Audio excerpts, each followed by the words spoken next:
Well, hello everyone. This is Robin Carter, and I am an independent Stampin' Up! Demonstrator out of Flower Mound, Texas. And today I'm here to share with you my third video of alternative cards using the March 2024 paper pumpkin kit named Memorable Meadows. So I just wanted to look over there and make sure everything was working. Because I've done this before and had to redo it because my sound was off. So anyway, it looks like it's working. So before we begin, let me thank those of you that have subscribed to my YouTube channel. Thank you so much for your subscription. And if you are new to my channel, or maybe you've seen a few but have yet to subscribe, please consider subscribing to my YouTube channel. I've set a hefty goal for myself to double my subscribers by the end of the year to reach 5,000. So if you can be a part of that, I would greatly appreciate it. So, but let me switch cameras to my hands down view so I can get busy showing you some stuff. So as I said, this is the third video using the Memorable Meadows. And before we begin, let me remind you that the going on now is the subscription period for the April paper pumpkin kit named Delicate Wings. Now this looks to be a great kit. It is a card kit and I love butterflies, so I'm hoping to have some beautiful items to work with here.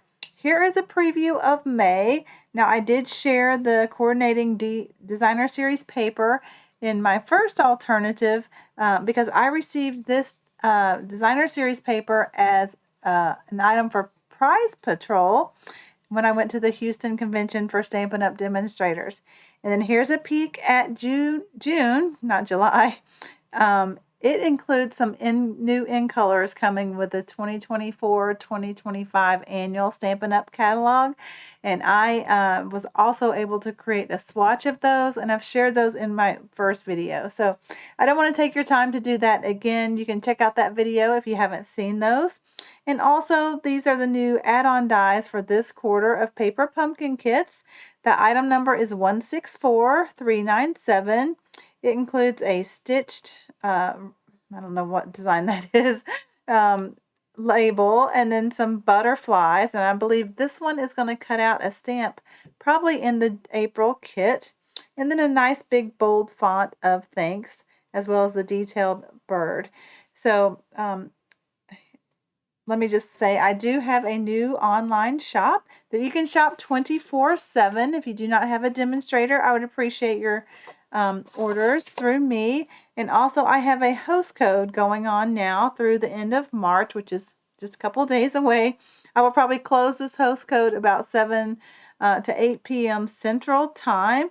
So if you do not have a demonstrator and would like to place an order, any orders of $75 or more using this host code, you will receive a special gift from me as a thank you.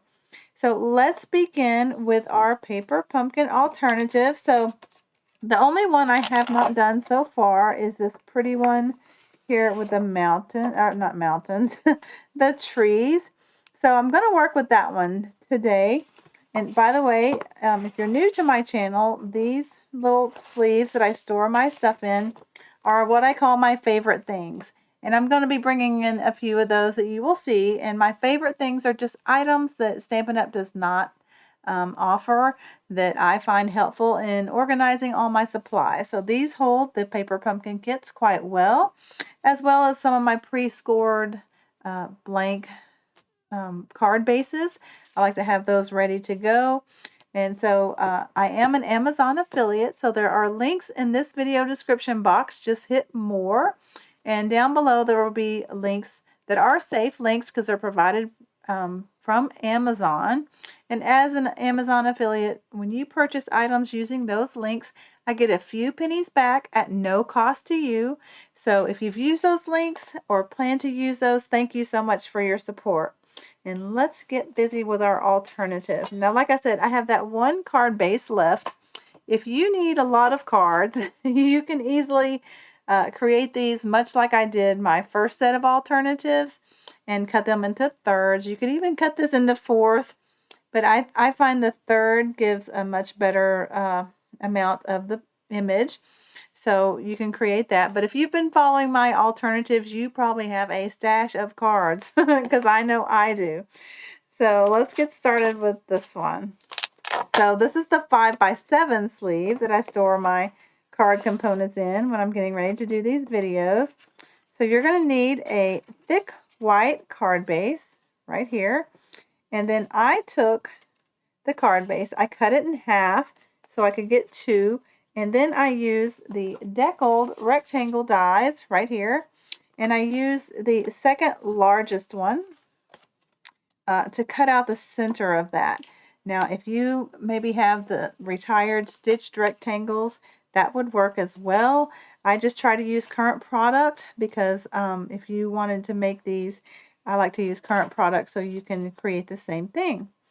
All right, and then I have a piece of Night of Navy cardstock, and this is 4 7/8. I have it on one of my sleeves, or I used to. Here it is. The Night of Navy is 4 7/8 by 3.5 inches, and that's what we're going to put this cutout piece on. So let me get out my multi-purpose liquid glue that I have in a fine tip glue bottle, which is also part of my favorite things. It helps control the amount of glue. You don't want to use too much. It can make your paper wrinkle or ooze out all over and you'll have a mess. So I find that helps me not put too much. And it also will get into the little fine detail when we have that. Now, this is a wheelbarrow, and I will explain where that comes from in a moment. But let's also glue down the frame. Now, feel on your card base. This side is a little bit longer on mine, so I'm going to make that the front. And then just make sure you still have your seam going in the right direction so you don't put it on upside down. It's a little harder to tell when it's already cut like that. So just give it a quick little peek to make sure it's the same seam straight up, and you can kind of see there the path. So adhere that to the card base, and this is a thick, I like to use a thick white for my card bases. So be gentle with that frame. All right, now let's put this on using dimensionals. And if you've seen me before, you know I cut these large ones in half. I still find I put enough on there that it doesn't lose its shape or support in the center as well. All right, just give them a good little press to make sure they're down. I've got all kinds of backings over here. Okay.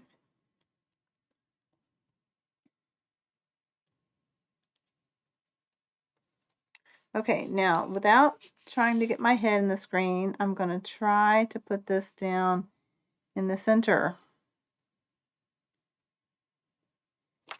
Okay, so looks like I did okay. Now this wheelbarrow comes from the Garden Meadow suite, and this was a suite that they said would coordinate with this month's kit. I do have the bundle here, and the bundle is just a stamp set and the dies. The bundle number is 162741.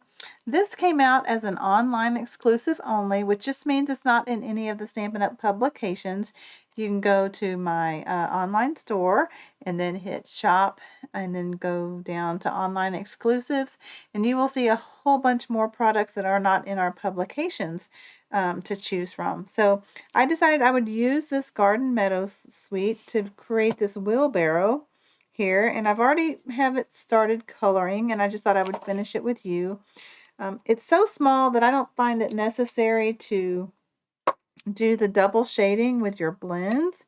So I stamped it in Memento ink, and then I colored the leaves with a Mossy Meadow light, and then I colored the wheelbarrow itself with gray granite. Now I did do some shading on it, and the wheels I did with just a Sharpie marker as well as the handle, so no fancy material there.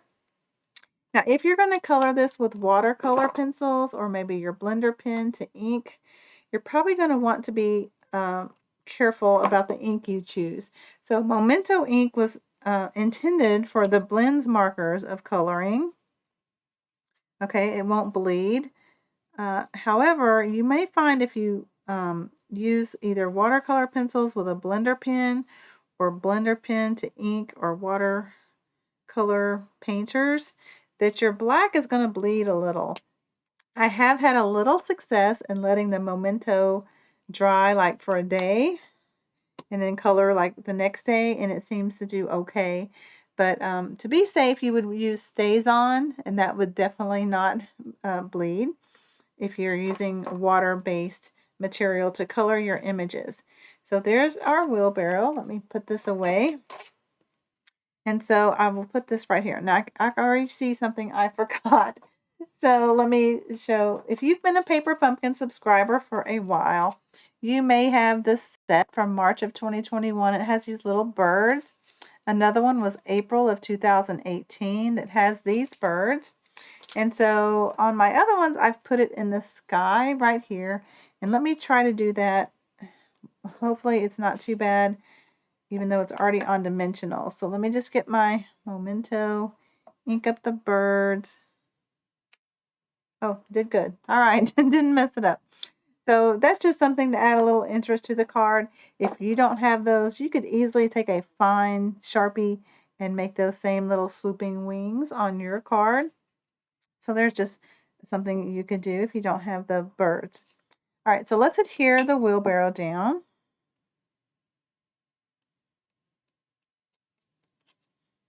I do have an online class, a free online class on my YouTube channel where I use this Garden Meadow Suite as well as the beautiful Meandering Meadows Designer Series paper that much has scenery like this that you can create more cards like this if it's something you want.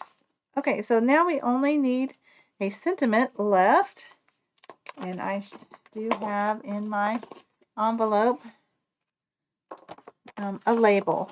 Now this label comes from one of my favorite labels lately, and it's been it's in here. Oh, here it is right here on the side. The Nested Essentials die. So I've taken the smallest one, and I did go ahead and stamp on there from the December kit, the Hello Friend. And it was when I say kit, I mean the Paper Pumpkin kit. Here's the sleeve for it. So I like that little swoopy sentiment. Plus I wanted a small. Now I have, obviously the sentiments in this kit would be fine. I just have several of those done already, so I wanted something different. You choose the sentiment that you need for your card. Sometimes I'll even not put a sentiment on and then just add a sentiment when I have the need for a card. Okay, so there is the finished card right there. You might want to add some bling or some other kind of embellishments. I've made the same one here, and I made another one without using the dies, just in case you don't have those dies and just want to do it flat. So I just added a few more birds to give it interest. So that's my first alternative using half of that card base. Let's clean this up and get ready for our second one. Okay, so now we have the other half to work with. Lots of little envelopes over there. Okay, so for this one we need a thick white card base. Our scene that's already been cut with the deckled rectangle, the second largest. The same size of Night of Navy, which was 4 7/8 by 3 1/2. Okay, and then we're going to add some other things to help bring out the scene a little more, which I'll get to. So let's do the basics. Let's adhere this down to our card base.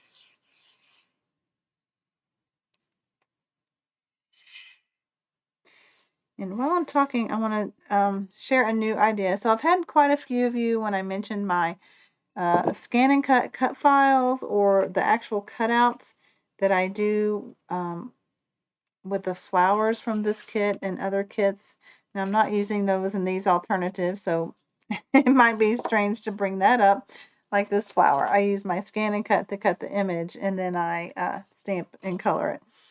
So I was thinking, how can I make that accessible to everyone? And I had been wanting to open up an Etsy shop for cards.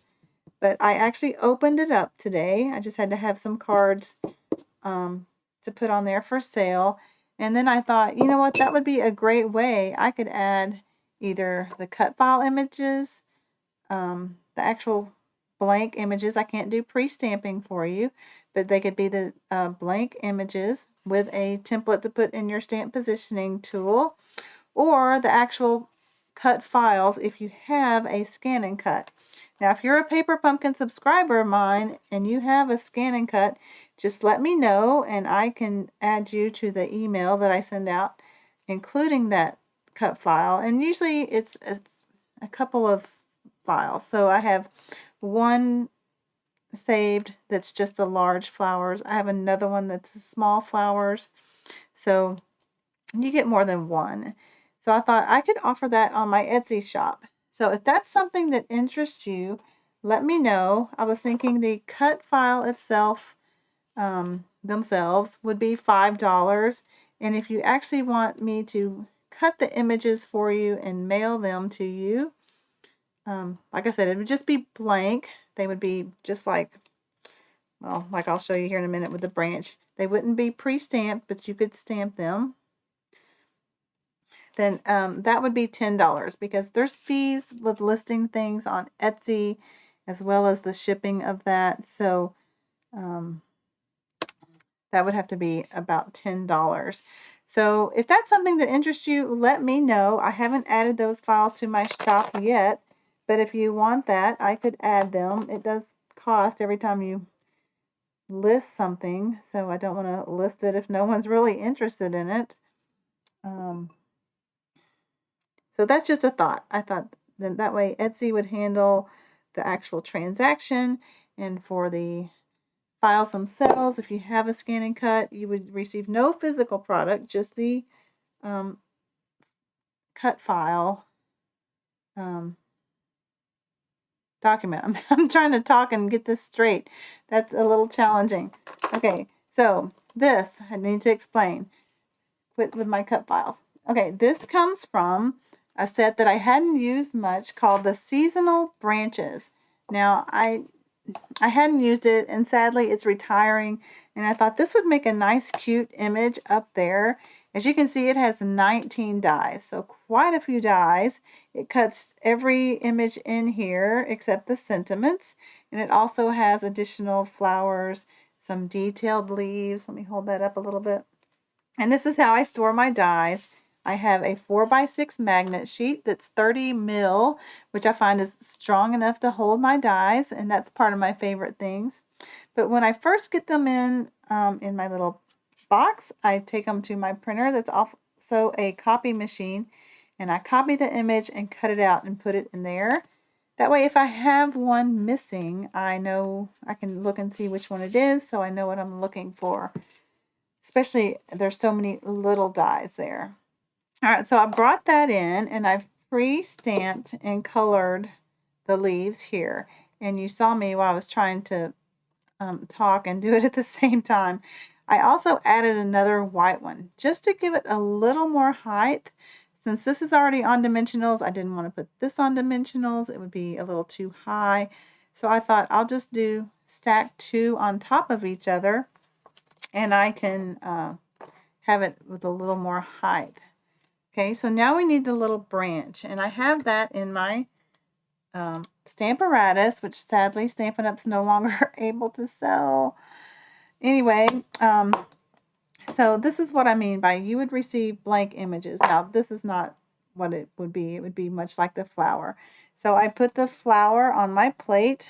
Actually, I set it here somewhere just where it's not on the edge. And then I pick up the stamp, stamp it, and then I take my negative piece here and I center it up so that when I put my dies in there, it should be right in the middle. And I do this with sentiments, I do it with my scan and cut images, I do it with die cuts like I'm doing this one. Just makes it a whole lot easier, especially if you're doing multiples. That was not in the center. I put this on right. So I got to go cut another one. I'll be right back with you and we'll put that in right. Okay, I am back with you, and it's so funny because when I was cutting all my stuff, I was like, I won't mess that up. I don't need 2 branches. But see what I did here? I didn't put my foam mat sheet correct.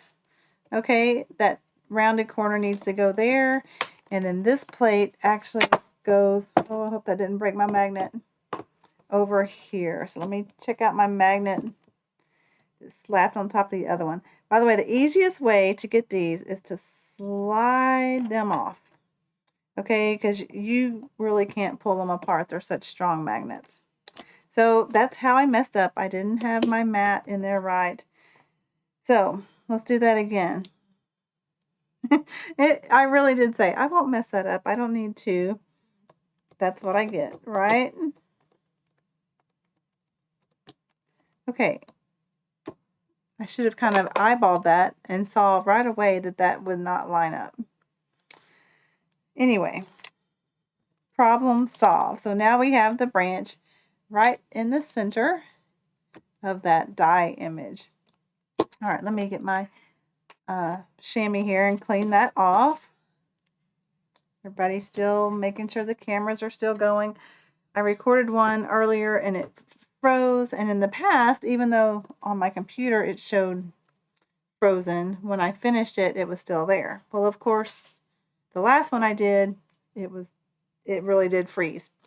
So you didn't see anything but me talking in the same image. So I needed to redo that. All right, let's put the branch on there. Now I am going to keep my chamois here because this can get quite tricky. And this is where the fine tip glue bottle comes in handy. The leaves match up pretty well with each of those branches. So, by the way, I colored those. I first stamped in Mossy Meadow, and then I used my watercolor pencil in Old Olive to color in the leaves. So when you're using like Mossy Meadow, you don't have to worry about it bleeding because it's still a green when I used my watercolor pencil and the blender pen. Okay, which if you don't know what I'm talking about, the blender pens are these, and they come in a pack of 3. I went ahead and dedicated like a red and a green and a pink to an end of each one, so I don't have to sit there and scribble off and waste a lot of the magic juices inside the blender pen. I just found that that was helpful to me. So if that's something you may want to get, maybe 2 packs to have enough colors when you're working with those. All right, so then we have our card here. And get rid of this. And let's add this to the sky.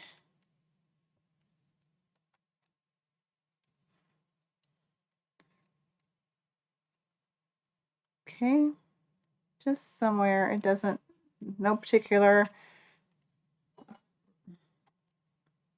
part. I did put adhesive there. I just didn't press down. Okay, and then there is a cute little bird in that set as well. And of course, I colored my bird like a robin after me. So I knew what colors to color that bird. So that's what I chose. You can choose whatever colors you want your bird to be or type of bird. Now I got to pick him up. And let's set him on a branch. He has little feet. See? See his little feet? Okay. I hope I have enough adhesive. We'll find out here in a minute. Okay, and then I thought it needs something here to help weigh it out. So in the Garden Meadow dies that I showed earlier, there is a detailed fence, this one right here. And so I have pre-cut those. Now you will want to use adhesive sheets on these. I mean, I guess you could put fine multi-purpose glue there and there, but adhesive sheets work really well. So I'm going to attach these together, and I thought I'd already, oh good, I found an end. See, it comes off just like that, and then you have your adhesive ready to go. So you'll want to line up the fence with its side posts or cross posts, flowing the same way. So see, it goes up, down, up, down. So just be mindful when you're gluing two of those together that it kind of flows. Okay, and then I'm going to take the backing off this, which I already kind of got started, because sometimes it's tricky getting those off. And then I'm just going to put this in the center post. Try to get it straight. I could use my grid paper to get it straight. Okay, and then just press down. Now for this one, I'm going to press this down as well, and it may not work well. And that way I can take my scissors and just trim off the side. Let me get that. It's easier for me to do this one since I'm right-handed. And maybe a hair more because it hangs off just a little bit. Okay, and then this one. Okay, and then also the branch that hangs off because you want to be able to fit it in your envelope. Okay, so there is the scene for that, and we just need a sentiment, which I'm going to stamp this one for you. So again, this shows how I use my dies. So I have a negative for it. I actually, too watery. Let me get a paper towel and dry that one. When I cleaned it, I must have had too much water on my chamois. Okay, I put it on my mat, pick it up. I do try to line it up with the lines, and then I can do my negative piece, have it straight with the lines, and then I can ink my image. And stamp. And this shows my cut file that I made for the big flower and the little flower. So when I cut the blank images, I can just stick them in there and stamp away and make as many as I need using that. Okay.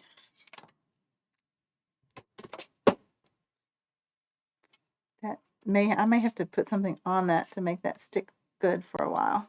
All right, let's get back out the multi-purpose glue. How's my time? I'm doing really good. Okay, and let's add that somewhere there. You can still see the trees and the bushes there. Okay, so that is my second alternative using the tree card base from the kit. So like I said, you could make more. I just decided I have enough cards and I want to do something different. Let me bring out the first alternative I did.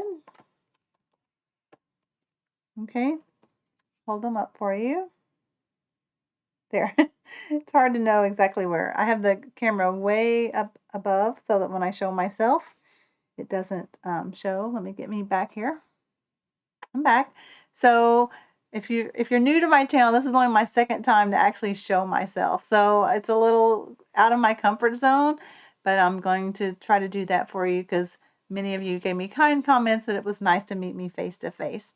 So thank you for your kind comments. So I hope you've enjoyed this alternative. I may try to do another one with just the envelopes, and I haven't used those wood elements yet. I thought they were too big for these pretty card bases. Maybe they would be okay with the envelope used as designer series paper. So be sure to subscribe to my channel and ring the bell for notifications of when I do post a new video. So again, the best compliment you can give me are kind comments, a thumbs up for this video, and share it with your crafting friends. And as I said, subscribe to my YouTube channel. So thanks for joining me today. I hope you all have a blessed Easter weekend. And until my next video, I'll see you later. Let me switch to my last screen. And bye-bye, everyone.